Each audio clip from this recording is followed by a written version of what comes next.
SSC जे 2025 के pre के examination में बड़ा ही अतरंगी बतरंगी ढंग का क्वेश्चन आ गया था। उसी तरह का मिलता हुआ एक क्वेश्चन आपको कुछ ऐसा दिख रहा है। इस तरह के क्वेश्चंस के लिए हमें हमेशा तैयार रहना होगा। इस तरह का क्वेश्चन अगर आप देखेंगे तो आपके पास इस क्वेश्चन में कहा गया है कि करंट आपके पास कितना गया है, 5e कितना -2t आपके पास है।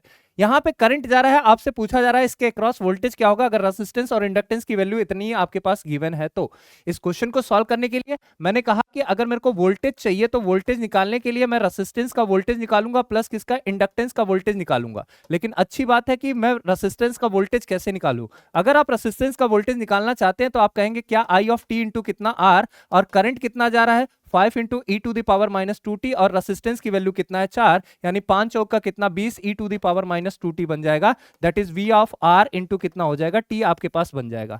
वहीं पे अगर आप इंडक्टेंस की वैल्यू निकालेंगे यानी वी एल ऑफ टी की वैल्यू अगर बात करेंगे तो एल डी आई बाई कितना हो जाएगा, डी टी हो जाएगा। इंडक्टेंस की वैल्यू 1 हेनरी है और डी बाई कितना, d t e to the power 5 into e to the power -2t अगर आप रखेंगे तो 5 e to the power -2t into कितना हो जाएगा, minus of 2, that is equals to -10 e to the power -2t हो जाएगा। इन दोनों वोल्टेजेस को आप क्या कर दीजिए, जोड़ दीजिए, यानी रसिस्टर का वोल्टेज और किसका, इंडक्टर का वोल्टेज। तो आपके पास क्या हो जाएगा, v ऑफ t की वैल्यू हो जाएगी कितनी रसिस्टर का 20 e to the power -2t minus कितना 10 e to the power -2t। तो आपके पास आ जाएगा 10 e to the power -2t। Option number C is the correct option.